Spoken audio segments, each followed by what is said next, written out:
Good evening, everybody. This is Cathexis, and tonight I have, once again, QuantumEraser, and we're going to be going over a couple ideas that we've been throwing around, trying to make a distinction between what science is and what we've all been kind of perceiving as scientism. And, I've never seen so many people triggered by using one word, though. Go walk around to some of your college educated friends and say the word scientism and watch how they behave. It's kind of funny. But yeah, so tonight I want to go through and just kind of make these clarification. John here, he has an excellent presentation where he's going to break down the scientific method and explain why this distinction needs to be made, because there is a lot of fields of science out there that are being called science today that aren't technically science by virtue that they cannot follow the scientific method. So we'll just jump right in. John, how you doing tonight, man? Good. How's everyone doing out there? Yeah, we got a pretty good crowd. Everybody, thanks for showing up. Before we go forward with what you have planned there, John, I want to go over kind of my perspective on this and why I'm choosing to talk about this. The definition of scientism is it's amorphous. A lot of people don't really know exactly how to put it. For me, I think some of the definitions of Wikipedia are just fine. This is one that really stands out to me. The belief that the methods of natural science, or the categories and things recognized in natural science, form the only proper elements in any philosophical inquiry, or that science and only science describes the world as it is in itself, independent of perspective. So the scientific method is based off of the rational materialist framework, the philosophical axioms that materialism have set forth to choose their scientific method. And there is a tremendous benefit in doing that. The fact that we are where we are technologically has a lot to do with our lowercase s hard-nosed science. And I think that a lot of critics of scientism get this, people end up getting frustrated. When you say the word scientism, they think you're attacking science. And they don't understand that there is some type of distinction. Even my little brother, one time, I was visiting him and I mentioned the word scientism. He stopped me in mid-conversation and said, please don't ever say that word again. Because the implications of it, that it has become a belief system. It has become a religion. If you are straying from the scientific method, or you're accepting answers from fields that are not based in the scientific method, then you are literally following a belief system. And then you throw in the authority complexes of us just believing the white coats. Oh, there's much smarter men than I in higher fields, so I'll just believe what they tell me instead. Personally, I think that's folly. I think that we should know why we believe things. We should know as best as we can, and I think that we should try to believe as little as possible. We should figure this stuff out for ourselves. I don't care how advanced these things are. I mean, after all, we have a lot of people looking into cosmology and astronomy and the world around us, and we're mostly laymen in a large regard. So I think that we have every right to do this. And there's this, from the early 1900s, there's been this move towards scientism, this belief that science is the only way to determine the world around us. And C.S. Lewis was also very big against this notion of scientism. He wrote about it extensively, and there's a lot to be said from his work. Let me see which one it was called. He actually did 3 works, but I'll mention that towards the end. I gotta look it up again. But he coined the term scientism, and he was really worried about this issue of this scientist dictatorship that might come forward, where people just believe, if it's science tested or doctor approved, the white coats tell you it's fine, then it must be true.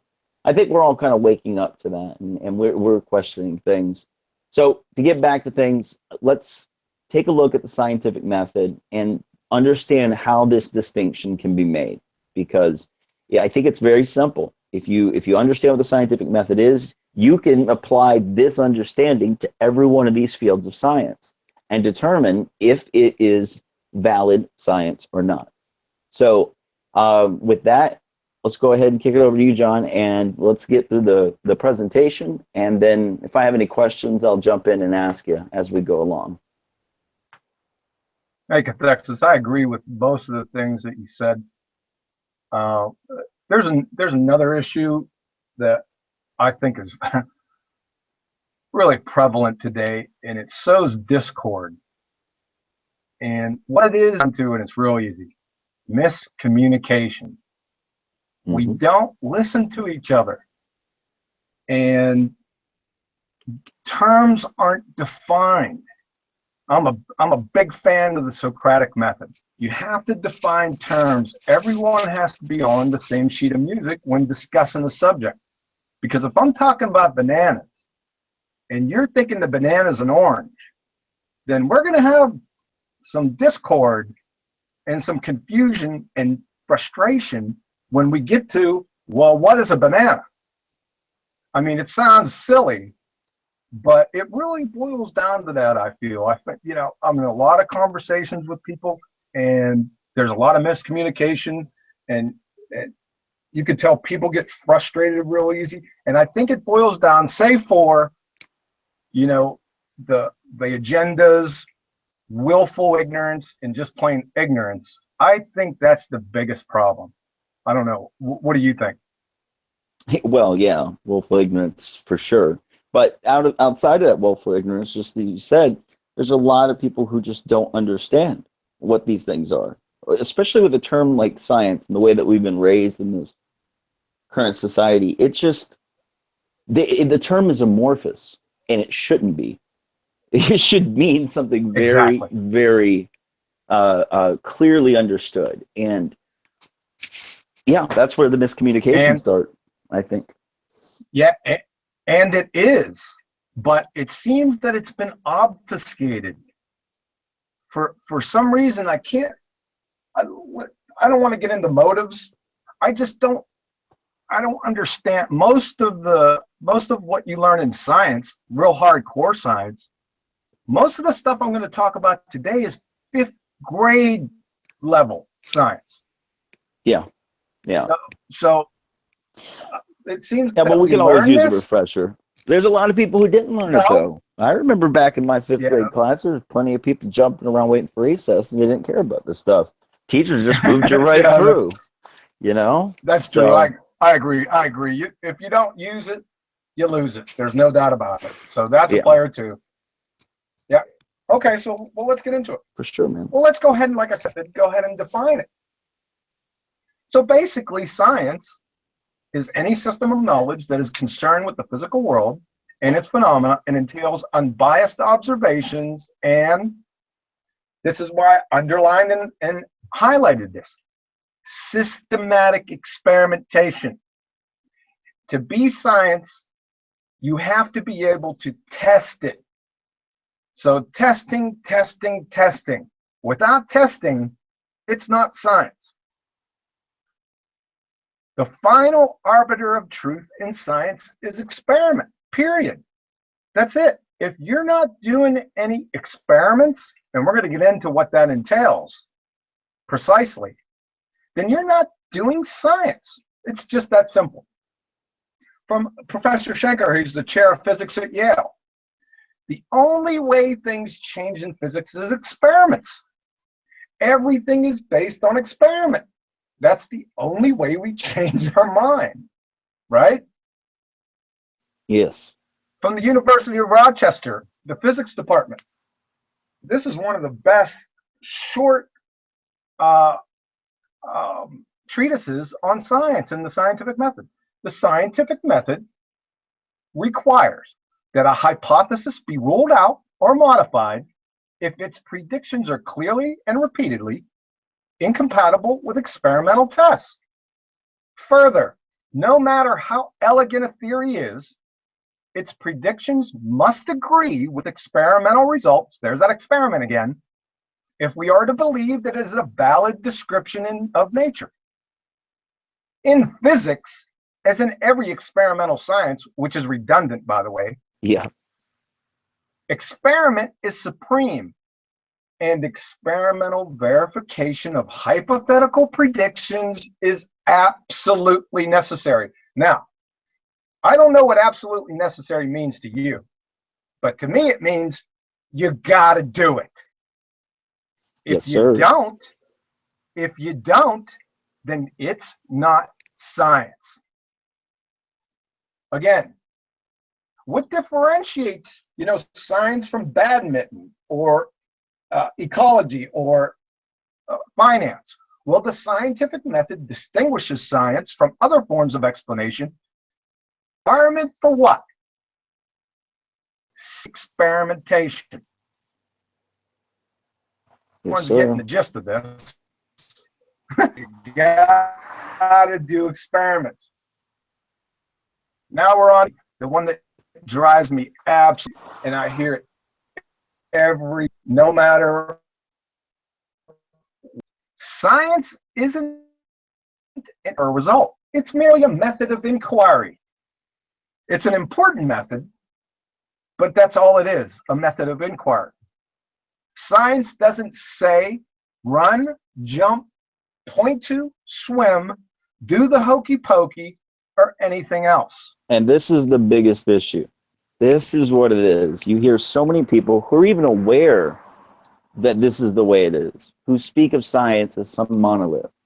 And, there are Yeah, people in this community who do it a lot, but there are just as many people who are with the mainstream, actually, if not more, who constantly speak of science as some monolith. Science says this, science says that. And this is where that belief system comes into play, I think, in the way yes, I sir. look at it, is because Yeah, they've treated it as some ultimate authority, because they think it's a pure system that will always be able to self-correct because of its method, at least. But we'll get into that a little bit later. But yes, well, thank you. This is yes. my question is, why would it need to correct? If it needs to correct, then it was incorrect to begin with. Well, they make mistakes. I mean, sure, but my larger point is that there's fraud and agenda and dogma Oh, sure, and all sure, of these within the institutions of science. sure, And this is one of the sure. hardest things I think it is for people to wrap their head around. When a person first gets into this alternative cosmology, like trying to understand, if there's something else going on here, the first thing they run into is that problem of, well, first of all, they're saying science says, and two, they have this belief in the institution, this uncorruptible institution in their mind. I suffered from it myself. I truly did. The Sure. longest time, I was a scientism believer. And I think that it's very important to make the distinctions as we are, because not enough people are talking like this. And I think that this is necessary to go forward. So I appreciate this, John. You're welcome. All right, let's continue. Science is about testing variables. So here's the scientific method. It's very easy.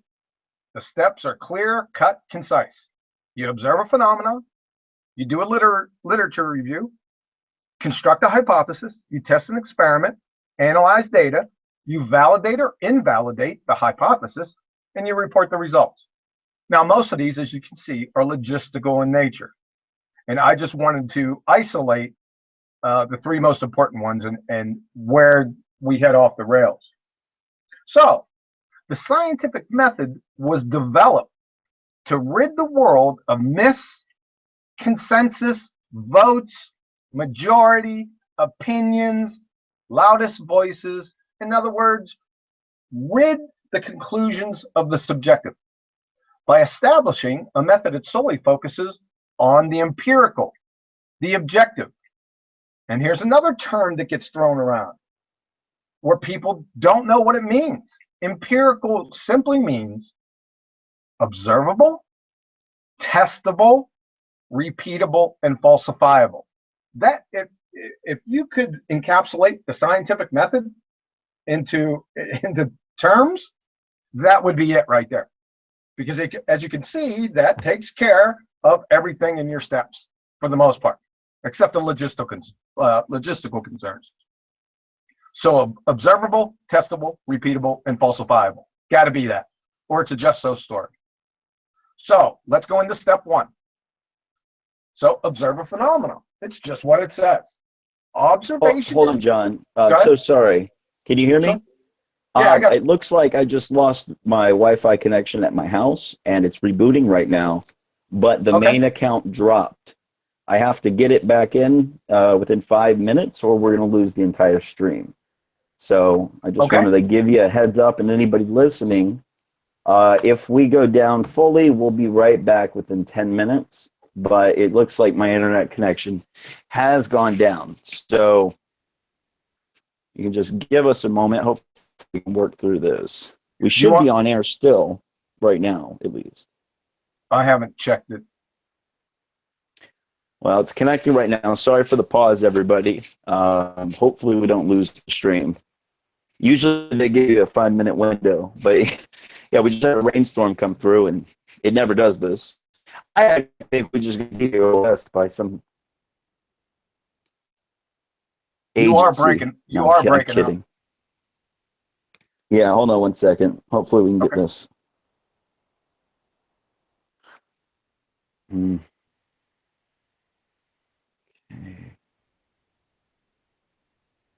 Shoot. Connected. Okay. Can you hear me? Yeah. Okay, reconnect. 1 second.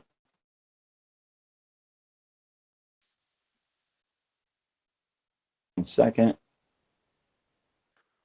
Take your time. Check the stream. Okay, I think we're still going. Thank you, everybody, for your patience. I think we're back up and safe. So we'll continue. Sorry about that, John. No, that's no problem. Okay. Like I said, we'll go through each of those 3 steps, the important ones that I wanted to isolate and emphasize. So, observe a phenomenon. It's just what it says. Observation and description of a phenomenon or a group of phenomena is step 1. From Geosociety, the first process in the scientific method involves the observation of a phenomenon, event, or a problem. You have to observe something so you can ask the question. From Niels Bohr, no phenomenon is a phenomenon unless it is an observed phenomenon. See, this is where most head off the rails. The first step in the scientific method is apparently somewhat confusing. It's not make an observation or ask a question or conjure a phenomenon. It's observe a phenomenon. It's an action that you observe that must be based in reality so as to afford you the ability to test it. It's also not just observe. Sorry, we had an issue with this the other day when we were talking in debates. I do want to make clear the word phenomenon means to appear or be manifest. So if you go back to the original there, it implies an action, a manifestation, something that's appearing. So I know we had some issues with the language the other day, but I don't think you can really quibble over something like that as they did. Right. And there is some confusion with the nouns, because what I was referring to, like I'm saying here, it's also not just observed as an observed concrete nouns. Those are rocks, fossils, trees. Those are not phenomenons. Yeah, those are not phenomenons. Right, they're concrete. Yeah. They're concrete nouns. Right. Gotcha. Now, you have to observe a phenomenon. It could be an abstract noun like scurvy. So you can't touch or feel scurvy. It has certain characteristics or manifestations of the noun, if you understand what I'm saying. And we'll get to that here in a couple minutes. It'll become more clear. It's an action that you observe. And like I said, it has to be repeatable. It can't be a one-off event. If so, how can you test it? You could just observe something. It's a one-off event, like in astronomy. You can't test anything. You can't cause and effect it. You can make up a story about the cause, but that's about it. Try an example. if you try and circumvent the scientific method and hypothesize observations of concrete nouns, or make just an observation, or ask a question, this is what you're reduced to. And I just looked outside in my backyard. Example one, I observe a tree. That's a concrete noun. So what's the hypothesis? How did this tree form? Well, that's invalid. It's not observed. I just observed the tree. It's just sitting there in my backyard. So, or what circumstances led to this tree growing in my backyard? Well, I don't know. I moved in 2007. It was kind of small then. It's kind of big right now. So I don't know that. So it's invalid. It's not observed. The tree formed by evolution. Well, that's invalid. It's not observed. And you have a begging the question fallacy in the hypothesis. Evolution. You haven't validated that yet. You haven't even defined it. So these are not valid scientific hypotheses anyway, but I wanted to put them or speak to these because these are typical in what you usually hear, or something to that effect. Sure. Okay, go ahead. Oh no, I was agreeing with you. Yeah. Okay. So remember, testing. What's the test? So first you got to actually post the formal scientific hypothesis, and then please elucidate, and we're going to get into these, the independent variable and the dependent variable. We're going to talk about those in a few minutes. So you make a set of observations, then you hypothesize an explanation which accounts for all your observations. Okay, so let's hypothesize an explanation which accounts for all the observations. So with my tree back here, since we just observed the tree, how do we account for all the observations? This is your only recourse. Each and every time you just make an observation of concrete nouns. Every single time, no matter what it is. Your hypothesis from the train wreck observation. In the daytime, open your eyelids, then billions of bits of data hit the retina, which the photoreceptors have to encode and decode, then send to the visual cortex to decode. That's symbolic logic. That's another subject. Voila, a tree. So the independent variable here, or the cause here, is your eyelids. See, that doesn't make any sense. Yeah. Your eyelids didn't cause the tree. So it's a train wreck. And it could be a tree, it could be fossils, it could be rocks, it doesn't matter. If it's a concrete noun, forget about it. You're done. You can't get past the first step. And so just quickly, let me ask, did you add this to the presentation after our conversations the other day? I added, yeah, because the word phenomenon should be enough, but people are, these scientism believers want to harp on every little thing to make their it's, don't mind me. I think that's great that you added this. It's an important point. No, I just added because I said nouns. I was thinking concrete nouns, but I didn't add it in there. So I want to be specific and in detail. So I just added concrete nouns. There you go. Gotcha. That's what I meant by it. And that's absolutely relevant. So yeah, I can appreciate that. All right, so we're going to spend some time here because this one gets taken to the woodshed and bludgeoned incessantly. It's just a simple hypothesis. I get in so many arguments over what this is. It's real simple. A scientific hypothesis is just your experiment statement. You need it to do the experiment. It's what your experiment is. It expresses a testable, proposed cause and effect relationship. I'm going to keep on repeating this because it's so important. Cause and effect. It's all cause and effect with hypotheses. The cause and effect relationship is the phenomena that was observed in step one. Whatever phenomena you observe, you want to identify, isolate the cause. That leads to knowledge. Correct? And we're going to go over a few examples here in a few minutes. All right. It's a classic if this, then that motif. So this says it really well. It's from Colorado State University. Scientific hypothesis is a special kind of a prediction that forecasts how the independent variable will affect the dependent variable. That's it. Yeah. A hypothesis from chemistry about a educated guess based on observation. It's a prediction of what? Cause and effect. I didn't know you were being Here we rhetorical. go Yes, again. cause and effect. Cause, I want to stress this because it's so important. The It is. scientific method from Drexel University, the scientific method is hypothesis driven. One makes an educated guess to explain a cause and effect relationship. From Lowell, C, becoming a successful scientist, from Cambridge. A scientific hypothesis is based on cause and effect reasoning. A scientific hypothesis does not merely state X and Y may be related or correlated, in other words, but explains why they are related. Does everyone, Gotcha. are we on the Yes, same page with this? that is correct. From California State University, formalized hypotheses contain two variables. We've heard these before. One is the independent and the other is the dependent. The independent is your cause. The dependent is the effect or your prediction. The independent variable is the one you, the scientist, control, and the dependent variable is the one that you observe and measure the results. Notice there are two parts to a formalized hypothesis. The if portion contains the testable proposed relationship, and the then portion is the prediction of the expected results from an experiment.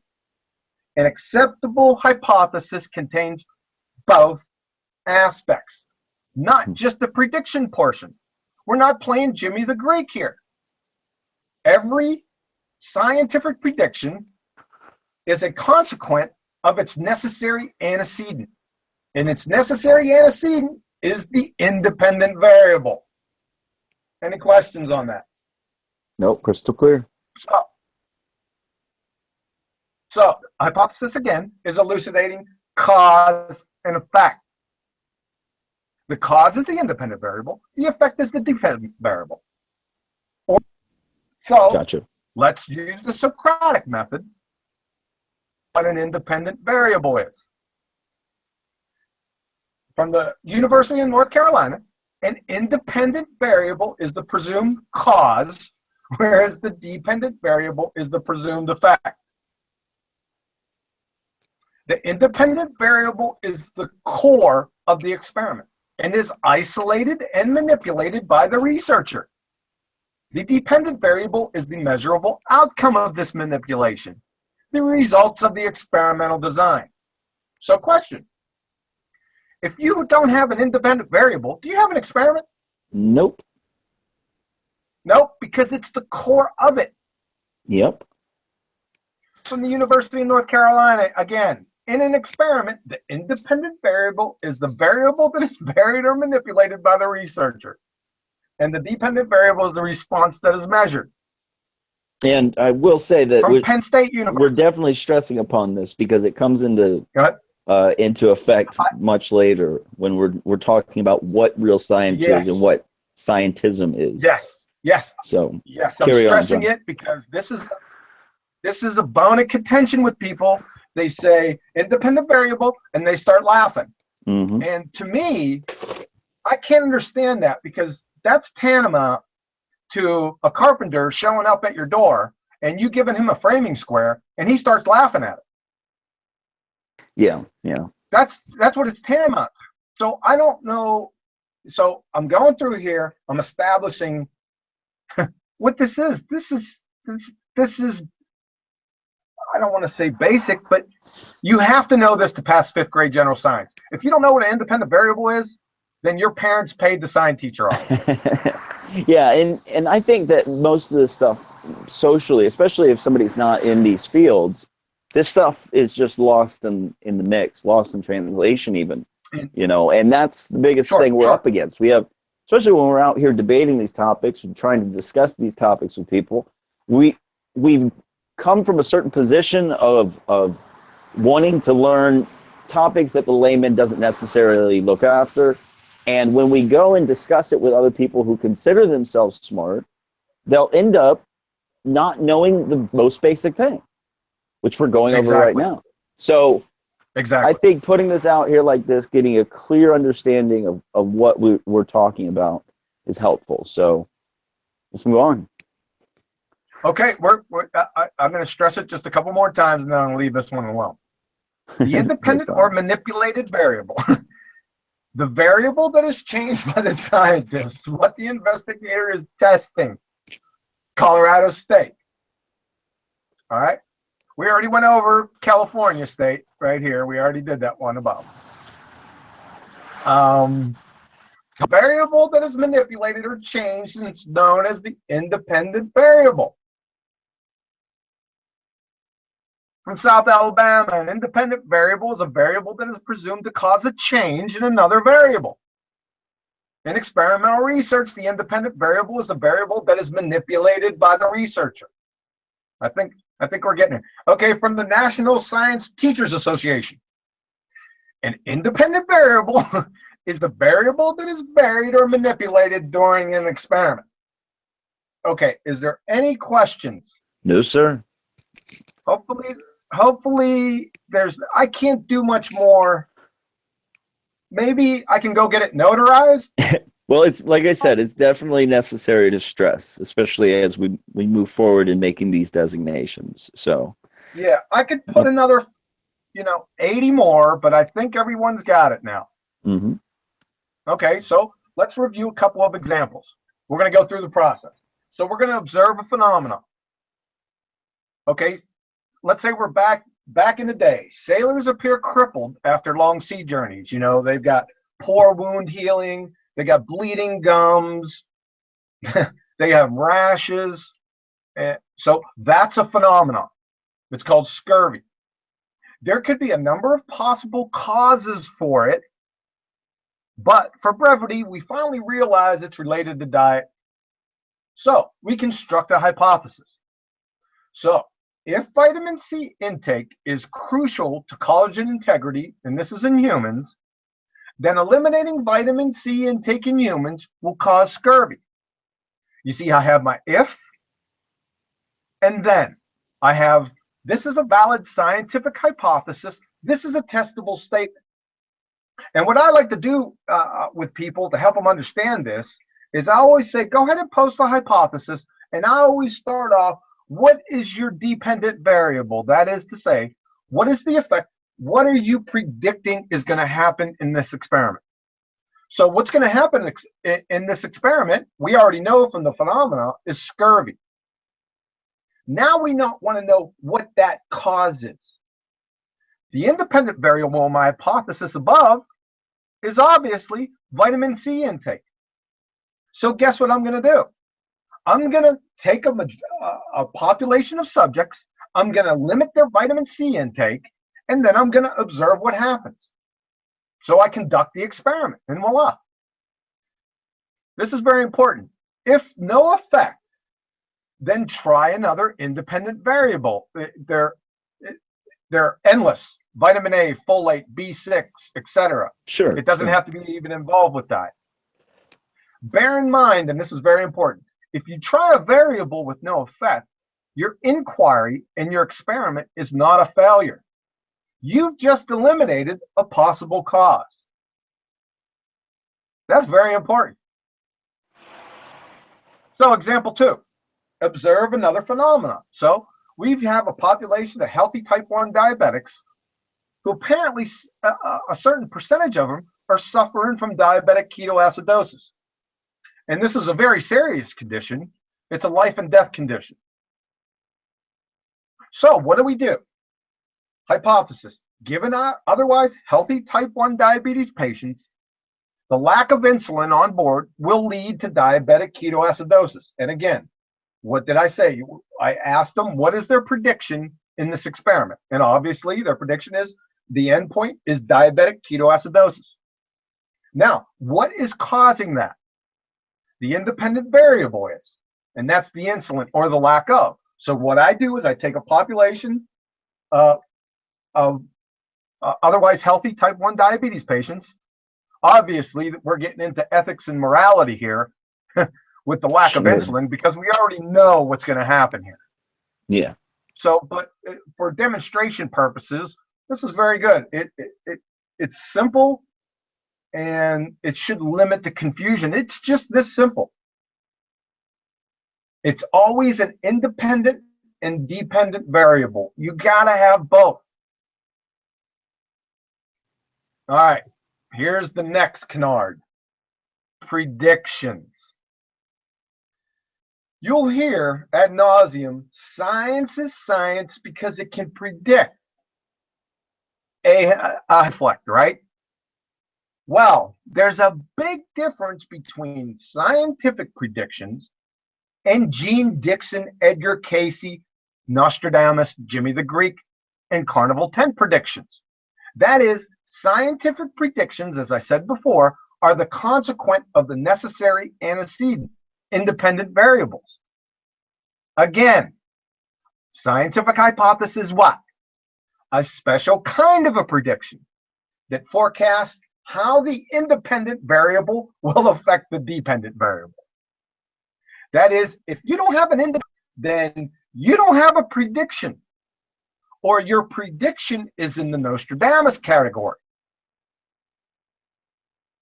And again, we already went over this. There's two parts, not only the prediction portion. Well, let me just have just a quick question about that word prediction, because Sure. one thing we hear in this realm of, you know, the things that we look at, you know, alternative cosmology and whatnot, the heliocentric model predicts things. You hear that phrase touted around often. Is that something that varies from the scientific method prediction that you're describing there? Yes, because you don't have an independent variable. That sort of prediction is the consequent of observing patterns and regularities. See, the Babylonians at 800 BC were already, quote unquote, predicting lunar eclipses, right? Yeah. They were just taking series of observations. They were just observing patterns and regularities. That's all they were doing. That's not a scientific prediction.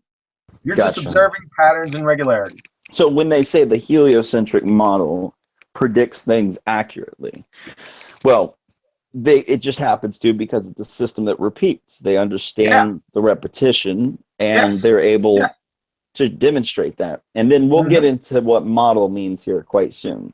Yes, we will. But let's go ahead and nail down the whole predictions aspect. So examples of predictions without viable independent variables. Here's three. Let me go with two. We didn't want to talk about this one, so let me take this one out there. If the Big Bang is true, then we will observe galaxies moving apart. There's a prediction without an independent variable. Why?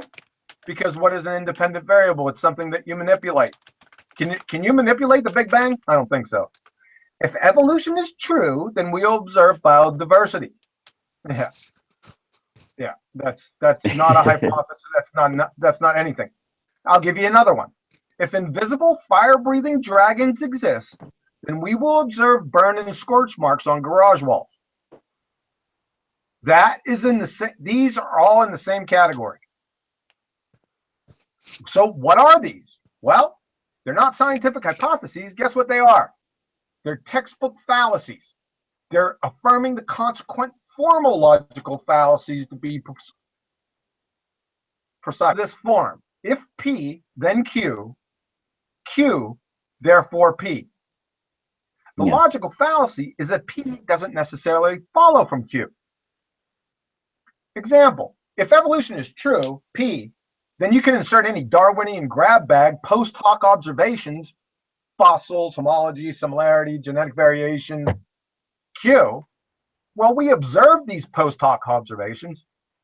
Q, therefore evolution is true. And you hear that one a lot. People are like, but the fossil record. Exactly. Yeah. Right? Yeah. And most people see it sounds good. It sounds like it's valid. But once you start digging into it, It's a fallacy. And here is the fallacy. If I eat a whole pizza, P, I would feel very full, Q. I feel very full, Q. Therefore, I have just eaten a whole pizza, therefore P. Well, Yeah. couldn't I have eaten a 20-ounce ribeye with fries and been full? Yeah. So you have to prove, validate the existence and the veracity of the antecedent first. Then, most importantly, isolate the antecedent or independent variable in experiments to verify it, and it alone produces the specific effect or the prediction. Okay, because I think everyone understands that. There's some sleight of hand with this. You just have to practice recognizing these fallacies. They're easy because there's a lot of them out there, and they follow this form. If P, then Q, Q, therefore P. They're easy to pick at after a while. Just takes practice. Yeah, I get you. So, taking what we've just learned, let's do a little practical exercise. Are these valid scientific hypotheses? So, number one, if the Earth is a sphere, then ships traveling away from you will eventually disappear from view hull first. So, as I said before, an easy way to do it is to start with your dependent variable or your prediction. So the dependent variable or the prediction here is what? That ships disappear, yeah. Ships disappear hull first. Okay, what is the cause of the ships disappearing hull first? Well, a modern bald earther heliocentrist would say because the Earth's a sphere. Yeah, here it is. The Earth is a sphere. That's your independent variable. But wait a second. The independent variable, as we discussed, is the core of the experiment. It's isolated and manipulated. Can anyone manipulate the Earth so as to test it and isolate, then validate it as the cause? And honestly, I think it would be better explained as the cause is atmospheric conditions, swells, waves, angle of attack, and height of observer. Those are the variables that you could probably manipulate in some way in order to find this information out, but that's usually ignored. But as this stands, is this a valid independent variable? No. No. This is a non sequitur because it's a textbook affirming the consequent formological fallacy like we just went over. Mm-hmm. Here's the next one. If the Earth is a spinning ball, then stars will appear to spin in contrary directions at the alleged poles, respectively. So again, what's our prediction? Stars spin in contrary directions at the poles. What is causing this? What is our independent variable here in this alleged hypothesis? The Earth is a spinning ball. Again, John. The independent variable for the experiment. It's isolated and manipulated. Can anyone manipulate the spin of the Earth so as to test it and isolate it, then validate it as the cause? Well, it would have to be there first, but that's another topic. Here we go again. This is a non sequitur because it's a textbook affirming the consequent formological fallacy. Gotcha. So I hope this is clear. I think so. I think so. You've done a really good job putting it out there.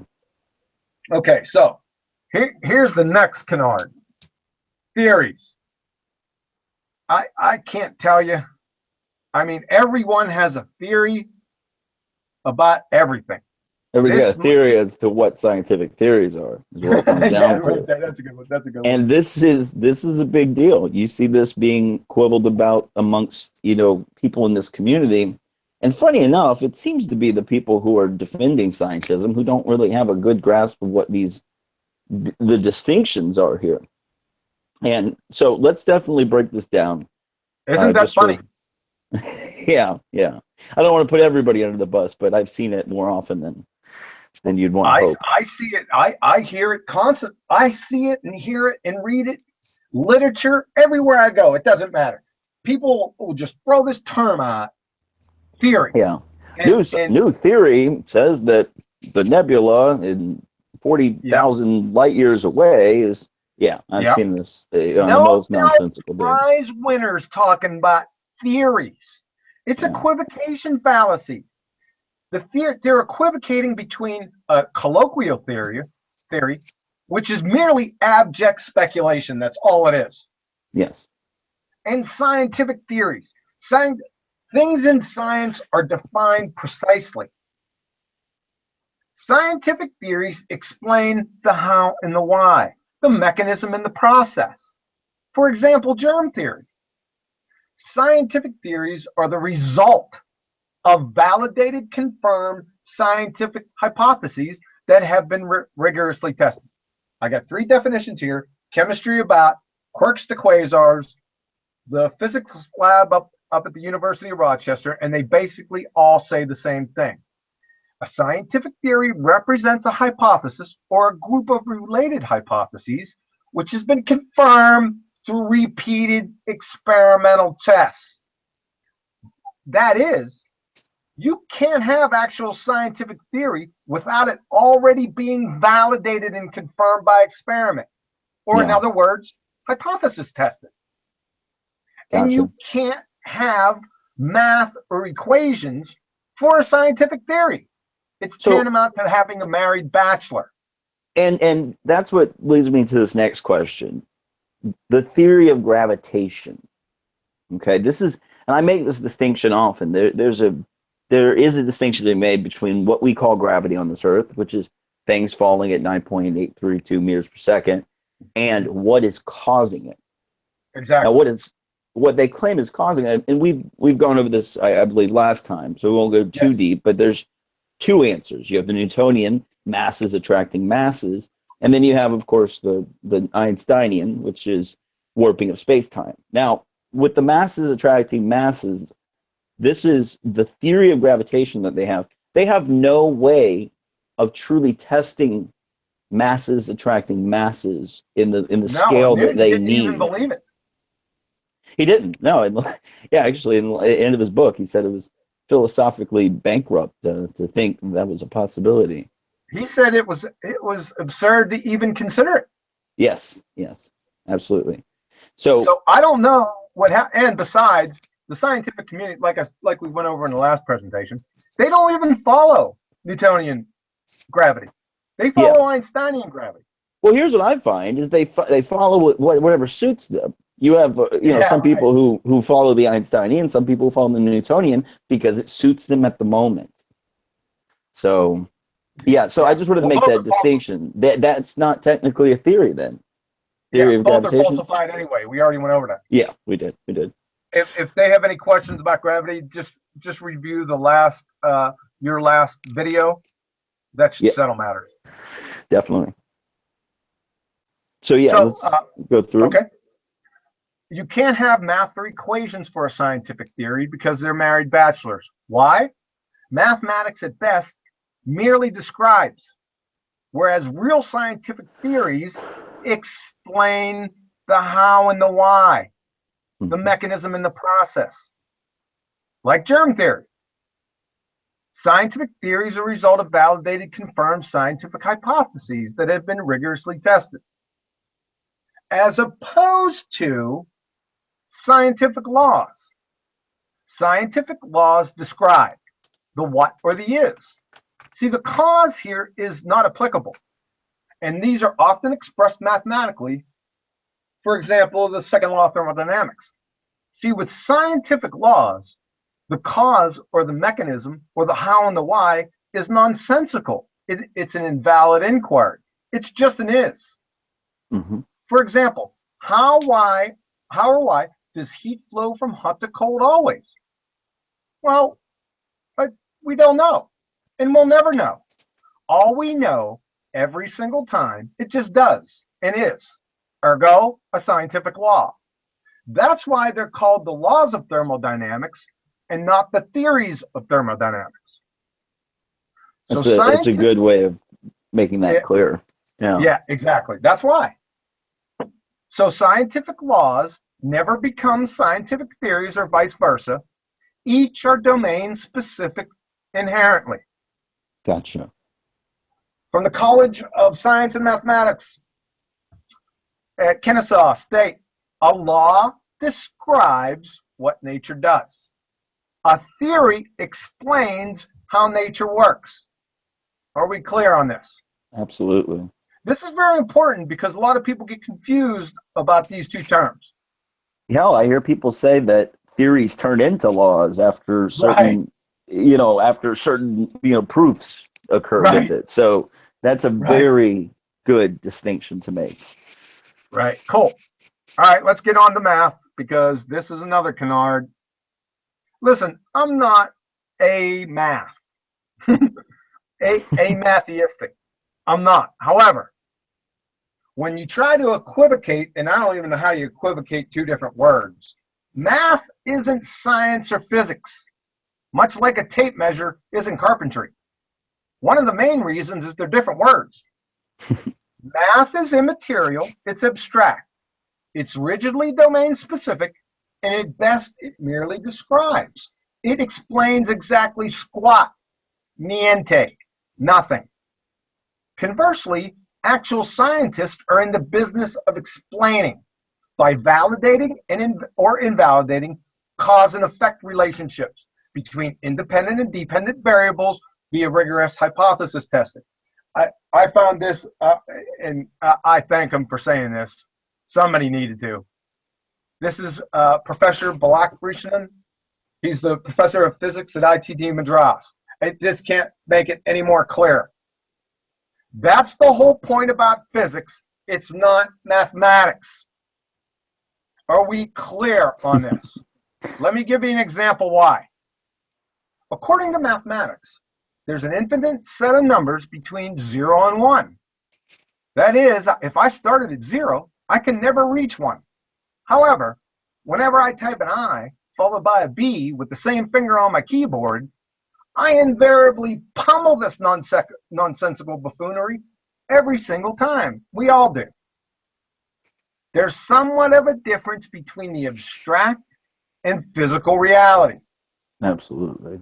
And a lot of people say, there's a Red's rhetoric, scream to the top of his lungs, math is reality.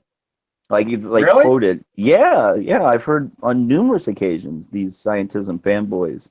They think math is reality. Can you give me a jar of fives? A jar of fives? Yeah, I want some fives. Right? Yeah, the abstract ideas. Yeah. Can you show one case in all of history where mathematics caused any phenomena? Yeah, this is an important distinction to make. No, because it's contrived. It's conjured. You'd have better chances resurrecting Alexander the Great's horse. Physics is physical. It's concrete. Mathematics is immaterial and abstract. Is there something wrong with this picture? Yeah, there is. Attempting to explain the physical immaterially and abstractly makes as much sense as suffering from poison ivy on the brain and scratching it by thinking of sandpaper. So I hope that solves things. Absolutely. And that's one of the biggest things we see. Like I just mentioned, people think math is reality. They don't understand that it's a description of, and it's a language that could be used to describe things even further. So these theoretical astrophysicists might as well be sci-fi writers in my book, because they're extrapolating all of these maths based off of it just goes on. And the Big Bang is a mathematical construct. It is, and a lot of people don't know this. I mean, there were observations, I suppose, that led up to a certain point, but then the math had to, be extrapolated from there. But all of these guys, that's all they do. It's mathematical equations. Did they observe the Big Bang? No. I meant like they took modern observations and declared a theory and then extrapolated it. I'd have to look into the origins of I know Lemaitre created it, but I'm curious what led him to those ideas. Yeah. But and what they do, how they do it, is they hide it behind all the equations. Yes. Because there's only a limited amount of people that can discern the mathematics. And like I said, mathematics doesn't cause anything. I can have, $1 million plus $1 million is $2 million. But you know what? I don't have $2 million. Yeah. So I can conjure anything and explain anything or describe anything in mathematics. It means nothing. What did Tesla say about this? Oh, that's a fantastic quote. It says modern day scientists go off from equation to equation, and gosh, let me get it exactly. 1 second. Okay. I know he had something to say about it. Today's scientists have substituted mathematics for experiments, and they wander off through equation after equation and eventually build a structure which has no relation to reality.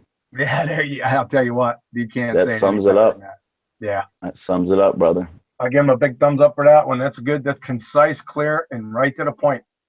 And it's true, yeah. And this is the thing, is we do have a large amount of scientific illiteracism. Like, people are unaware of how, and that's really why I'm doing this show and bringing you on, and I'm going through this presentation, because, this needs to be understood. And I really hope we could reach a more mainstream audience, just for the simple reason that they need to be reminded, because they're operating with a belief system. And they think math is reality. They think theories can become laws. You know what I mean? There's just all of these fallacies that they operate with. And that's what gives them the green light to believe in scientism. It's these misunderstandings in what these institutions are supposed to be, or these philosophical understandings. Because that's all this is. The scientific method has its roots in materialism, in the axioms of materialism, which we'll get to that for sure down the road. Oh, yeah. But the scientific method is amazing, and it's very valuable, and it's gotten us very far in this world. Sure. So let's go ahead and get on to models here. I know we asked the question earlier, but this is the models. important. I'm sure everyone's been exposed to this little fiasco. Now,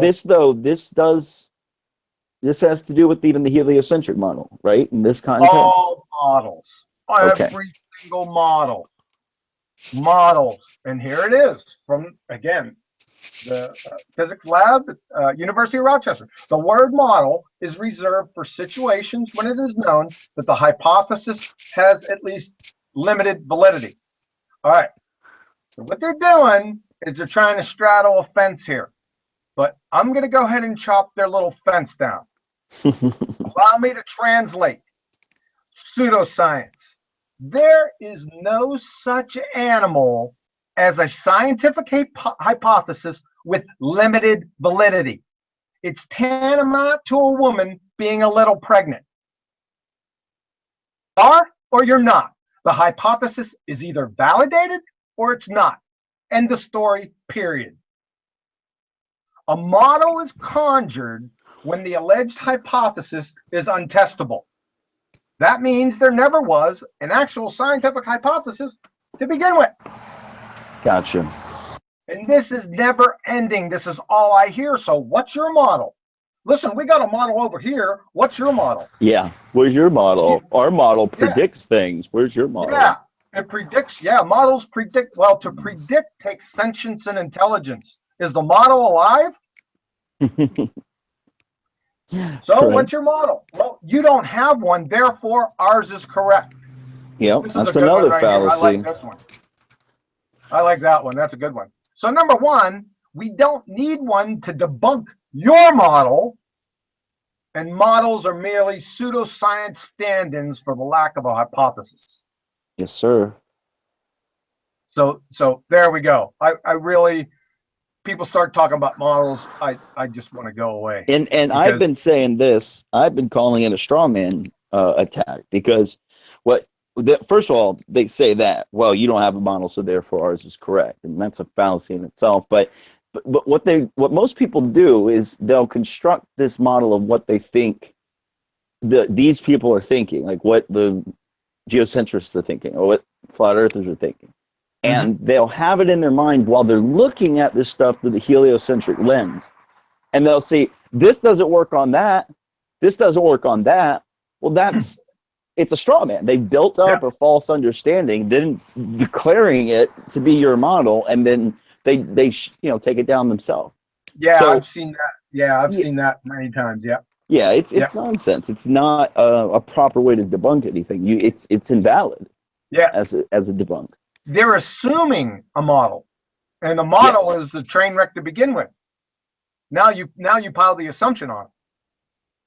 gotcha. So, all right, our favorite subject, religion. Everyone talks about religion and religion this, religion that. Really? Well, what is a religion, basically? The quintessential tenet of a religion is belief without evidence. The object of that belief is irrelevant. Belief without evidence at its core. Allow me to introduce you to some. The Scientism religions. Here they are, folks. Paleontology, anthropology, archaeology, geology, evolutionary biology. Yeah, I'm still laughing. Theoretical physics, non-experimental. Astrophysics, astronomy, and cosmology. Crocheting is more scientific than these clowns combined. The first six pretenders, the first six pretenders can't get to the first step of the scientific method. Observe a phenomenon. Why? Because they need a time machine. And when they provide their time machine, make, model, and serial number, then we can have a discussion. The final three masqueraders, these guys right here, they have no problem with the first step of the scientific method. None at all, because they can observe phenomena, right? Mm-hmm. Where their problem, how they masquerade, is they can't formulate scientific hypotheses because they lack what? That independent variable. Independent variables. Yes, sir. They can't manipulate anything. All they can do is observe something, then make up a story. It's called just so storytelling. You can't isolate, test, and validate their dependent variable or their prediction. That's hypothesis. That's science. It's a hard stop. And this is quite telling right here. Check this out. In 1543, the one that started all this mess. In the foreword on the Revolution of Heavenly Spheres, 1543 by Nicholas Copernicus, Andreas Osiander, in the foreword, so far as hypotheses are concerned, let no one expect anything certain from astronomy, which what? Cannot furnish it. Lest he accept as the truth ideas conceived for another purpose, and depart from this study a greater fool than when he entered it. And I would love to add on the rest of that quote said, and the terrestrial motion of the earth was nothing more than a hypothesis, used only to explain phenomena, and it should not be taken as actual truth. That's not even a hypothesis. But that's what that was what the book had said. Yeah, and yeah. This is right there in the foreword. So yeah, it's right in the this forward. is something, I brought this up to several heliocentric friends of mine, and they're like, so what? That was 500 years ago. He was an idiot. What? Well, listen, they're like, he's an idiot. And I'm like, what are you talking about? Whole heliocentricity is based off of this man's ideas. Well, it was 500 years ago. They just get out of it. That's an argument to age fallacy. Yeah, absolutely. But and that's all they know mostly. Now, this is a very telling quote, especially the part where it says, which cannot furnish it, lest he accept as the truth ideas conceived for another purpose. That leads to a lot of other questions, really, if you think about it. But yeah, this is a fantastic quote. Preconceived presuppositions or preconceived biases. Yep. Yes, that's excellent. So let me ask you a question. How can you have science without scientific hypotheses? I'm asking you, how can you have bananas without complex, simple carbohydrates, potassium, and B6? You need all of the components. Yep. Science without scientific hypotheses is tantamount to water without hydrogen, for goodness sakes. It's confirmed in a big way here. renowned cosmologist George Ellis.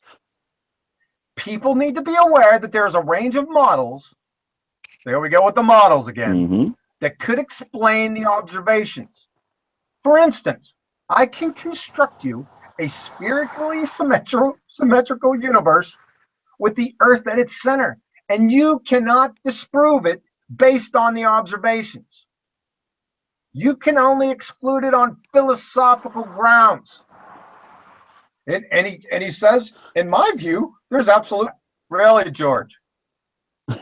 What I want to bring into the open is the fact that we are using philosophical criteria in choosing our models. Yes, sir. A lot of cosmology tries to hide that, really. Well, so what basically we got here is welcome to philosophy, aka religion. Only these orators have calculators. That's all. That's the only difference. And they got white coats on. Makes people take them real serious when they put those on. This is a pretty serious indictment right here. It is, and I mean, this was said recently. I think it was in 2007 that Ellis said this in Space Magazine. Did he come back with it again? I missed that. Where was this? It says this is 1995 in Thinking Globally and Acting Universally. I would have to check. I could have sworn there was a recent statement about it as well, because and this goes back to what Hubble said too, that the spatial curvature issue, where redshift gave him the whole lot, and we'll get into that much later, but where it gave him the notion that, well, it looks like everything's moving away from us from, at a certain speed, that's uniform. That would imply that we're at the center. And he said that it is absolutely intolerable for a favored location. And we should only accept it to say a phenomenon, but we should do everything we can in order to reject that horror of a unique position. Right. He was screaming at the top of his lungs that we cannot have the notion of a geocentric idea. So this is one thing I try to get around to people's head, is that people, especially the heliocentrists that I talk to the most, they're living in a model. Like, their head is stuck in a model. They don't understand that they're just observations that are mathematically documented, that allows for us to know how the clock works, essentially, the clock in the sky. They have it mapped out a specific way. And that's not necessarily reality. That's not what it necessarily looks like up there. But people are stuck in the model. When you tell them heliocentricity might not be how it is, they typically get very angry but our observations, and we can predict eclipses, and how would you say that? Well, it's because they're living in a model, and they can't understand that. And the reason why is because they haven't gone down this process that you and I are going through right now to show them what science is. Yeah, because remember, and look how many times you said models and predictions, and they're not using them in the right context. Yeah. And this is a telling one right here. He said he can construct you one with the Earth at its center, and you cannot disprove it based on observations. No, they match up. Yeah, they both work. Yeah. I think I saw another quote from him that says both the geocentric and the heliocentric coordinate system work equally well, and we're choosing it on philosophical terms. It might have been a paraphrase of that, but yeah, that's exactly what he's saying basically here. Yeah, exactly. So this is the last indictment. This comes right out and says it. It was in science, cosmology may look like a science, but it isn't a science. A basic tenet of science is that you can do repeatable experiments, and you can't do that in cosmology. Wow. I'd like to correct this and state you can't even do an experiment, let alone repeatable. Yeah, exactly. No, that's fantastic. That's a very good, strong quote there. And this is what gets people tripped up, is because we've been raised in a system where we think these sciences, quote unquote, or sciences so falsely called, I could probably say. That's a good one. Cosmology, astronomy, and there's much to gain by observations and understanding these systems, but it's not lowercase s hard-nosed science. Exactly.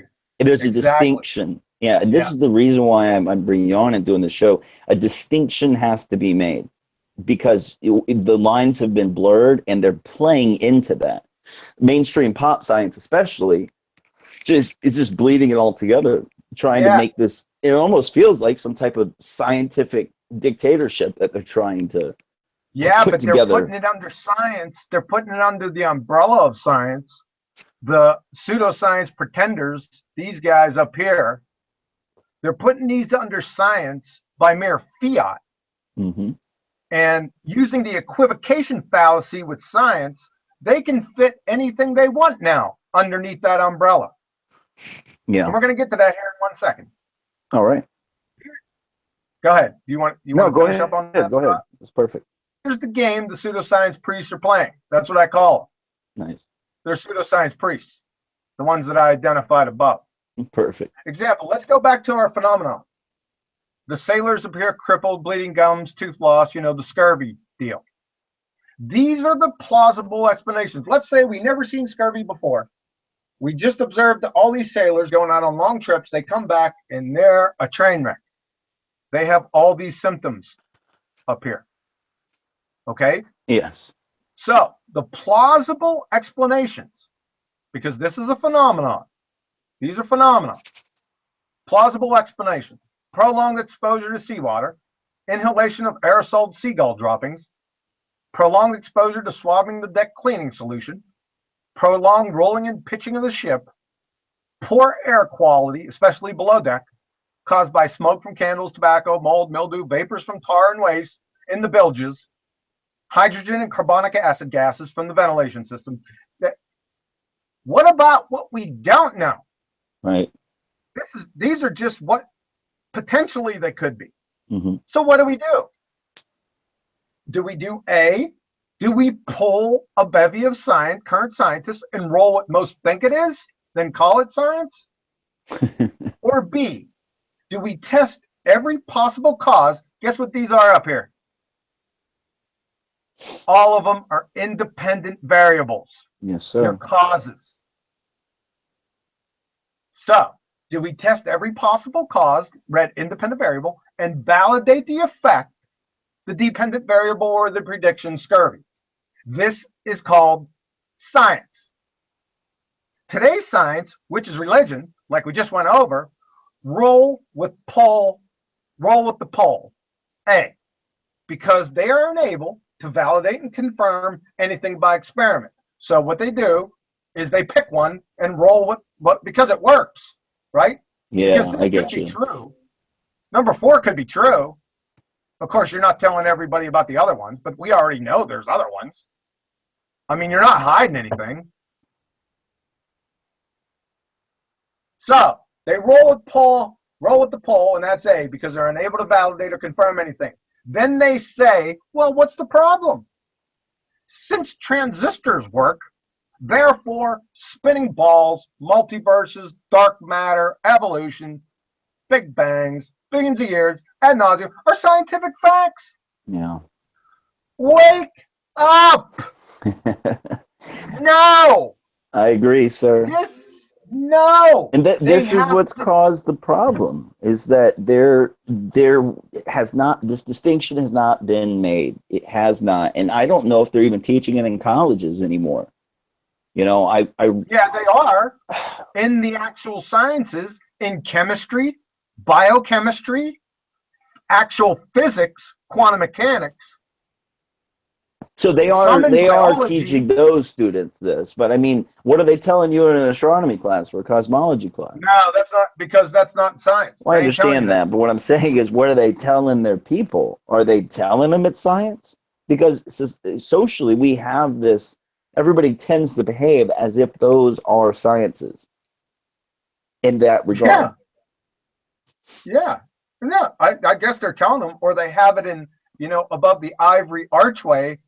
Science, and you walk through it, right? And then you think it's science. I could put bananas up there. So would you say that those are philosophy? How would you designate those fields? Those are I categorize them as religions. Yeah, I understand. Religion or pseudoscience, but I mean, there should be a technical term. Yeah. Is there not one? Metaphysical, just so fairy tale storytellers. Now, I do That's want my to make, opinion, really. I don't in, care what their motives are. I don't care how good their heart is. It's not science. Stop masquerading under the term and then telling us where we live and pretend that it's science, because it's not. I understand. Yeah. And I mean, I feel very similarly, yet I do make the distinction because I do feel like there's valuable things that can come from thinking along those lines. As long as they are honest with themselves and honest with humanity about what it is that they're doing. It But is a that's what not what so they're doing. you're right. They are masquerading as real science. And They're coming out and saying, well, this is the way it is, period. And then we're scientists, they got initials behind their names. And so that offers some kind of, I don't know how they do it, some kind of transfer of veracity, to assign veracity with the term science, which they're not. yeah, That's all they're using it for. yeah, you get letters behind your name, and you could say damn near anything and people take it seriously. Yeah. And and I Yeah. respect education. I absolutely do. I respect, people understanding their field, but my respect is more placed in that box of the hard-nosed lowercase s sciences. As you mentioned, physics and biochemistry and these How other. many actual physicists, and when I say physicists, I'm talking quantum mechanic physicists, because quantum mechanics is all the physical laws fall under quantum mechanics. How many quantum mechanical physicists, how many biochemists have come out and gave you this nonsense? How many?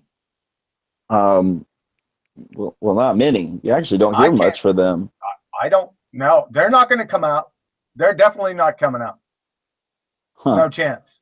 No chance, because they know. They know better. But that is an interesting point. These whole notions of what fills up the heliocentric model, which would be the dark matter, dark energy, the Big Bang, the billions of years, etc. Those are the ones we hear about the most. Yep. Socially, they're the ones that fill up pop science, reporting or whatever. And That's what fills up the textbooks. yeah, yeah, I've seen it. The nebular hypothesis train wreck. We're going to get to that. We're going to get to the CMB train wreck. I'm going to enjoy that one. Sorry, I may be a little bit twisted, but that has to be next to evolution. I didn't think anything could trump the nonsensical buffoonery of evolution. I really didn't. And I'm telling you what, that CMB, The cosmic microwave background. It's running a close second. Yeah, it is. And if just to let everybody know, if you go out, watch the movie The Principal, does an excellent breakdown and rundown of the CMB, cosmic microwave background, and there's a ton of information. They call it the axis of evil. Modern cosmologists call it the axis of evil because what it's pointing to is a geocentric favored location. In their mind, they have to escape the horror. So what they did was it came back, it gave them that result after one test, and they paid the money to do another. They got it from WMAP. They got it from WMAP, and then they confirmed it with Planck. Yeah, and then they couldn't believe it, so they sent another one up. Yeah. So these people worked very hard to try to get a particular result from that. But honestly, we could even put that in suspicion too, because I don't think these pieces of equipment are getting. How far away was it? 1,000 miles. Okay. You hit on something very important, and we're going to get to that. When we go over to CMB, go ahead and bring that back up, because that's an important point. Because I don't know what the heck they're doing. I really don't, because it doesn't wait. Let's just hold off on that till I bring up that presentation. Yeah, we'll do a full presentation. We might even do that soon, because it's really what I'm trying to focus on is more about cosmology and understanding it. Yes, I know that, yeah. And this I keep saying that this is just an important thing to understand, this whole what science is and what science isn't. And, people need to be more skeptical in their life. They need to, you find all these people who say they're skeptics, oh, I'm a skeptic, atheist, rational atheist, skeptic. But really, all they do is they have their prepackaged answers on Rational Wiki, Metabunk, or Snopes. Yeah, And metabunk. yeah, and they've got their prepackaged answer on every conspiracy theory or every alternative idea that Mick from yeah, Metabunk, huh? Yeah, we already yeah, went over yeah. that. Well, so they have their prepackaged answers. They go there, but they're only skeptical against things that go against the mainstream. And I don't that's not I a don't real think that's skeptic. being skeptical. It's not, and it's terrible. They've hijacked the word. You've got that guy Michael Schumer. I don't know if you've seen him. He runs Oh, Skeptic Michael Shermer. Magazine. Yeah, I'm aware of him. Yeah, he runs Skeptic Magazine, Yeah, and I'm aware of him. dude, what these guys end up being is mouthpieces they're propagandists for the institutions, the scientific institutions mainly, but even the government. If you Their look at arguments are they're they're debunking conspiracy theories and whatnot, and they're wrong all the time. Like Snopes got taken over I'd say about 10 years ago. They used to be like a legitimate website to go figure out if things were true or not. That was what their whole thing was, internet rumors and Snopes. whatnot. I've never Now, been there. hey, don't go. Now, well, it's a lot of people. If I tell somebody an extraordinary thing, they're like, well, I'm going to go check that on Snopes. And they usually will. It's kind of a popular place for people to check this stuff, but they've gotten completely brought into the fold, completely. And any controversial thing, if any like conspiracy theory, they're completely on the side of the ruling elite. We'll put it that way. So but the point I'm trying to make is that the skeptics have hijacked the word. These people are not skeptics, and they are scientism believers. Oh, It's right after the CMB, we're going to do one on atheism, correct? yes, yes, we're going to get into Let's that for sure. let's fill up the seats. I got something Well, for you. well, I'd like to work in rational materialism into that Oh, same conversation. that is the conversation. Yeah, exactly. Okay, I just wanted to clarify. Yeah, So, in this scientism leads a lot into that. I mean, yeah, what science is the axioms of naturalism or physicalism or rational materialism. It's all the same thing, but the axioms of those philosophical systems applied in a uniform way. Now, let me ask you a quick question. How long have we had the scientific method officially on the books? wow, that Roughly. rough. You're talking back. I don't know. I would probably say uh, Francis Bacon in cohorts Okay, exactly. So we're talking about, what was that, 1600, 15, 17? Okay. 15, 16, 1700s. It started. So it It's not became just pretty uniform, though, would you say, in the 1700s? it's not just one person. I think all started with Aristotle.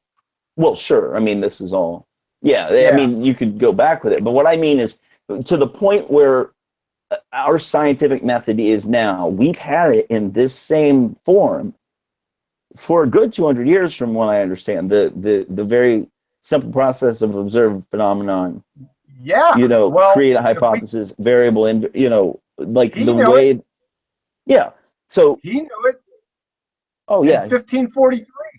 actually did. Well, I'm going to have to look into this a little further because I want to know how long we've had this exact system.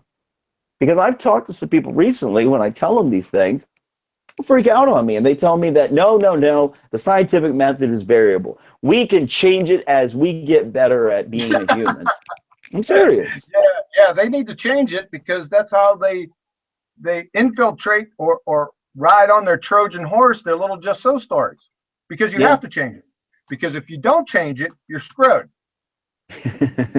Yeah. And That's why that's what they, yeah, that's yeah. what they do every time I bring this topic up. But the scientific Remember, it method says has been there historically for several hundred years, and they haven't added or taken away from it. It's a very no. simple Yeah, mechanistic way yeah. of finding what's correct or not. It's not Yeah, necessarily something that will find truth either. A lot it's of people logical. think that, yeah, a lot of people think science equates truth, and it doesn't necessarily always. You know, if you look back historically on what we thought was right or real or the prevailing scientific theories of the day, of the past 500 years, we've been 90% wrong But wait a about second. most. Wait a second. Were they actual scientific theories or were they just theories? Well, I'm speaking generalities, but I'd have to go and check to make sure what I'm explaining here. But you know what I'm trying to say is there's a book that came out called "What If We're Wrong," that where this author decides to look back at the past 500 years. I'm sorry, look back currently, like at what we all believe now, with a lens of his history, so to speak. Right. You know, and what he points out in the book is we've been wrong about most things 90% of the time as humans. Like what the prevailing thought is at the time, it turns out we were wrong about it. But right now, in What? this moment in modernity, nobody thinks we're wrong. I mean, like, you know, all the how many people do you see arguing about the merits of gravity, arguing about the merits of any of this stuff? Everybody's going along to get along, it seems. See, the reason why they're wrong is because it was never validated to begin with. Yeah. It was never scientific. It didn't follow the scientific method. Listen, if you follow the scientific method and you repeat your experiments, let's go back up to insulin and diabetic ketoacidosis. Guess what? The lack of insulin causes diabetic ketoacidosis, brother. That is truth. It's absolutely true. There's about 5,000 other ones I got. If you follow the scientific method and stay within its constraints, you're going to be good to go.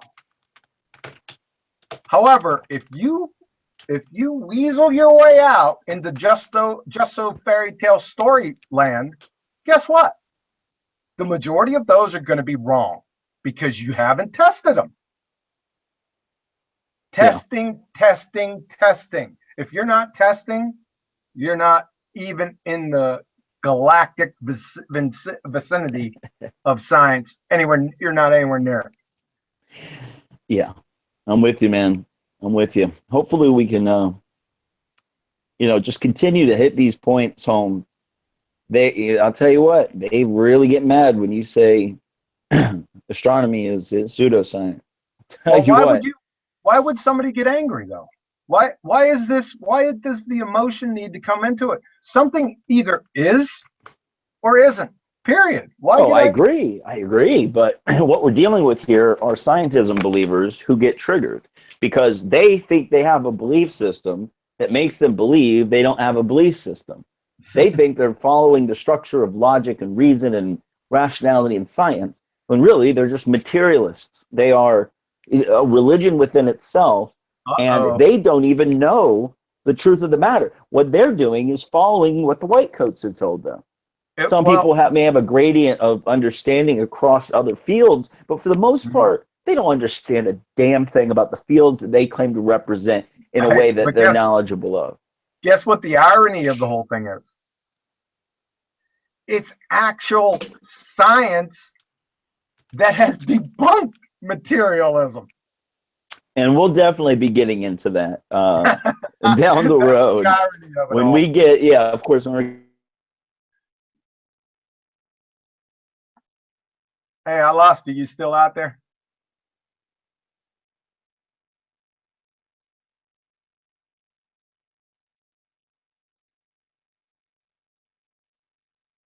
Hey, folks, I think we lost Cathexis.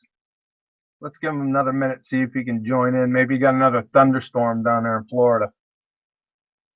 You need to move out of there, man. I heard they were trying to secede from the Union anyway. Well, Hey, you're I'm back. back. I got dropped. Yeah, what happened? I We thought were I just, thought I got we were, sniped. oh, you got sniped. No, I'm kidding. I thought Rhetoric and Discourse sniped me because he's a scientism believer. I thought he had some magic powers. But anyways, Hey, hey, what's that? while you were gone, we were discovering the mysteries of Florida trying to secede from the Union. Oh yeah, I think they wanted to do that a couple times. But yeah, this is something that a lot of people. It was hard for me to get my head around. Is Sure. like religion can be other, like science can be religion, unfortunately. Well, scientism. Science itself Right. is, of course, the construct of, like what we just explained. It's there. It's a method. Science isn't a monolith. It's not something in and of itself. It's a method. But you have what Right. the scientism issue really is. Um, it's got people, man. There's a great gentleman named Rupert Sheldrake who has a TED talk that he did about the 10 dogmas of science. And they banned his TED talk, Hmm. literally. They removed it from the archives and their own site. And so you could see it on YouTube. But this was the TED talk that woke me up to all this. When I realized that Huh. big G has not always been a constant, that light speed has not always been a constant. They've changed over the years. And that's the thing, is that something is a constant. It's a constant. It shouldn't be variable in any way. It should have been what it was when they found it. But that aside, I don't get it all that. Evolution has become a dogma. And as we see, cosmology has become a dogma. Yeah. Everybody's mind is living in a model concerning Yeah. cosmology. And it's really frustrating because this is a paradigm to crack. You can't, it's so hard to get through to people because they're conscripted to a paradigm that they didn't even know they were conscripted to. Yeah. And That's they're right. told that they're smart for believing it or Yeah. knowing more about it. Yep. Especially when it comes You to the got heliocentric model, you might as well be recounting like the size of the Millennium Falcon or how many parsecs Kessel was.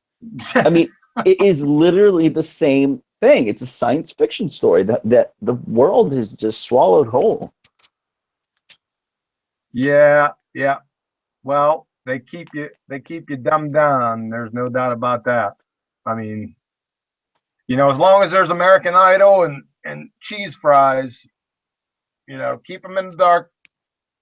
Because Joe Coffey and Betty Breadmaker, they don't know this stuff. All they know is the periphery and Yeah. what they're told. And you know what? It, But this stuff affects philosophy heavily. This stuff affects when you get the sure, notion of a Big Bang cosmology that gives the billions of years sure, necessary for evolution, and a common man who works really hard and does what he does in life, but who doesn't take the time to think about these. Big Bang cosmology and evolution will still be, he in his mind he will know that these are the prevailing scientific thoughts, that's correct. That's correct. and it will affect his relationship within his to himself. Oh, And there's no yeah, doubt about that. That formulates your entire worldview. yeah, Every situation that you come into, that is what you're working off of. Oh yeah, it has immense ramifications. Immense. In everything that you do. yeah, it does. It matters deeply. Your philosophy is dictated by your cosmology, and it's the billions of years that is. See, first came heliocentricity, then came, and even Nietzsche had said himself, when that famous quote where he says God is dead. Well, he goes Yeah, I on have to a big say, problem with him. well, he says God is dead. And what he goes on to say is, we have killed him. And then in the next paragraph, it says, we've killed God by pushing him out, by Copernicus putting the sun in the center of the system. We've pushed God to the edges of infinity. He blames, Well, that's true. it is. No. Nietzsche is actually pretty misunderstood, strangely. But if you go and do research on Copernicus and Nietzsche, he has several pages devoted to Copernicus, where he is Huh. declaring that it was Copernicus that changed everything, and now we're moving towards this godless nature. Now, that's not my whole argument for this. I believe that, I like, you hear a lot of people saying, oh, they might lie about, heliocentricity or geocentricity because it's hiding God. And you could simplify it that way. But I think it's way deeper than that. I mean, if you and I were raised in a system where they told us we were geocentric, where instead of saying heliocentric, they told us we were geocentric, the common man, the person just growing up in that system, would recognize their value. They would be more valuable to themselves, and life would be more valuable because there is that favored location type mentality. It's built into the notion. So at the very least, they're Yeah, hiding that I issue. understand that. Sure. Of course Yeah, you do. but I I know you do. disagree. I disagree that the elephant in the room, it's obvious to me. Yeah. And it's definitely not you. These days, see, back then you could easily hide God with this, but you can't hide anymore, brothers. Can't hide him anymore because I'm coming after you. There you go. And you know, Because we're going to be dealing with genetics, I also want to make biochemistry, quantum mechanics. Oh yeah, we're definitely going to go down the line, but I want to make a quick distinction because having you on here, Sure. you are certainly very strong in your views upon this, and I understand why you take such a literal effect, a literal like course with what is science and what isn't science. Sure. And I do want to make clear that I do value these other fields, the observational side of cosmology, of astronomy, but it needs to be said that they are not science in the way we should understand what science is. There's no scientific method to be had. So even though they may be associated with science, they are not. And No, I I'm just going to have to cut. I'm going what's to have that? to cut them off. I'm sorry.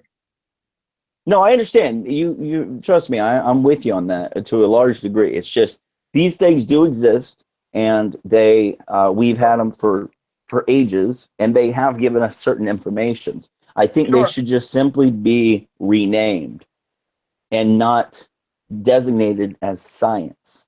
I got a name.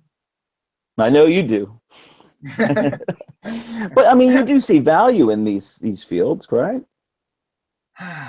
I know there are a lot of erroneous BS in it, but there should be people at least, you know, theorizing about cosmology or looking at stars and trying to, you know, find the repetitions. And It would have to. I'd have to go on a case by case basis. you can call it philosophy, maybe. I mean, at the very least. I'd have to go case by case with not taking the whole disciplines, but inside interdisciplinary. See, they can't even make claims though. That's where we get into problems. So I don't know. Like I said, I'd have to go case by case. No, fair enough. You make a strong point. I just personally like to make the distinction because I do think the fields are valuable unless it's all erroneous, unless it's all absolute garbage. But I think there's still something we can learn, you know, from each of those. So I just wanted to make that clear. Okay. But let's see what we have coming up. I think we'll do next. I think we should just dig right into cosmology next time. Actually, do the cosmic microwave background and show how this fits in. This will be the Scientism series. This is just the Okay. primer, guys. I want everybody to know that we were just breaking it down for posterity's sake, and so everybody can get an idea of what direction we're going to go with this. So in the future, we're going to speak about things a lot more specifically. But yeah, do you have anything you want to add today? I think we can wrap it up soon. No, I think that's just about it. That's the end of my presentation for now. Unless somebody wants to bring up certain points about it that we can come back and we can I can reply to anyone that has a retort. I don't know what you're going to do. Well, sure. How about this? We'll put it out there for anybody in the chat to ask a question about what we may have talked about. Okay. Well, let me stop screen sharing here and let me. I haven't been on the chat, or I haven't pulled it up yet. Let me. Well, I'd like whatever is put up. I would like it just read first. That way, any viewers down the road will know that, you know what I mean? Like I sometimes I used to just talk directly to the chat, and when you go back and rewatch those videos, you have no idea what. So hopefully they got some good Oh, right. questions, and then Sure. Okay. let me stop presenting you. So I'm going to give a huge shout out to everybody who came. It looks like we peaked at about 60 viewers this evening, and which is good. It was last minute. I'm going to start scheduling these. Yeah, we got 56 right now, and it looks like the chat has been actually not very trolly like it was last time. I guess the trolls aren't out in force. So if anybody would like, please, put out a question or a disagreement. I know that Rhetoric and Discourse was calling me names earlier and that's why I made that distinction, by the way. I made that distinction last night, and I made the distinction again today about astronomy being valuable, but it is not necessarily science, hard nose, lowercase s science. And I don't see what's the problem in that. Really? I mean, what's wrong with making a distinction like that? It's ridiculous. Oh, I think they're calling you dishonest. Yeah. These are the heliocentrist cultists, who are in a belief system that they don't know how to look outside of. So it's unfortunate because, I try to bridge the gap with everybody. I try to be as decent as possible to present different paradigms. I'm not saying one way or another when it comes to our cosmology or anything. I'm just asking specific questions that a lot of people aren't asking, I think. So people can say whatever they want. The majority of folks do tend to agree that I am honest, and I'm being more honest than a lot of people because I'm putting myself out there in a large regard. I have no agenda. I'm really just here to get people thinking, and that's really it. So somebody said you're awesome, man. Thanks, guys. Seriously, it's really great having everybody out with the support. So any technical questions, any issues you want to take up? You say, like good old Captain over here, you got something that you'd like us to address? You saying that I'm bad names about me? That's the internet. The name calling thing. Yeah, I remember that in 3rd grade. Yeah. Do that. Yeah. Oh yeah. See. He's stuck in the belief that I'm full of shit. So far, I've not disproved that. Well, all I did tonight was we went over the scientific method. So if that makes me full of shit, then who knows what you think, honestly. Who cares? Well, unless they have another scientific method. Well, wait, we got Flat Earth Math who just joined. He missed the whole presentation. Charles! Good old Charles here. Maybe Charles has a good question for us to address. We just went over the scientific method. I've got about 85 for him. We'll have to do a show with Charles. I've already done one before where he came on for about 3 hours. We went over Boats Over the Horizon, and it went well for the most part. Charles is great. And he's super, like, he never gets, if he gets mad, he only becomes passive aggressive. That's about it. He never gets really nasty. He just, shout out to Mr. B, one of the best astronomers. Oh, wait, that makes him a pseudoscientist. Mr. B, you're a pseudoscientist. I'm just kidding. Who's Mr. B? Oh, he's a guy that we've known who used to hang around the chats a lot. He actually is a amateur astronomer. He's got like might as well be a professional. He's got like a $6,000 rig. It's crazy. And, wow, that's pretty cool. Well, as long as he's not making any claims. Well, no, actually, he stays pretty neutral. He just shows us the pictures, is what's pretty cool about it.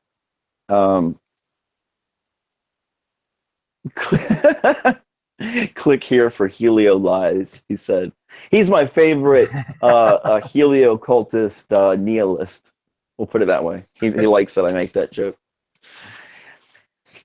But yeah, we just have a lot of nice, decent folks out here in the chat, and we won't take up too much more of your time. We'll go ahead and close this down, and we'll get some things going next. Maybe we'll bring on a guest next time. Maybe Charles might want to join us. He could probably make a good argument against that, the next topic of cosmology. So yeah, we'll go ahead and shut it down. So John, thank you so much for joining. Honestly, You're welcome. It was my pleasure, man. yeah, we're gonna have a really good series here, and hopefully this, I'm sure we're preaching to the choir in a large regard. Folks who are already tuned into this, they'd be the ones who appreciate a conversation like this. But I'm hoping we could be able to cross some bridges with this type of information and point out why scientism is not a good thing. Because it just isn't. If you're going to claim that you care about facts and logic, you should know that you're operating within a belief system, and that's contradictory. So anyways, yeah, thank you so much. Thank you for everybody who came out tonight, and keep a lookout. We'll have some more shows up here in the next couple days. Thank you, John. Take care, guys.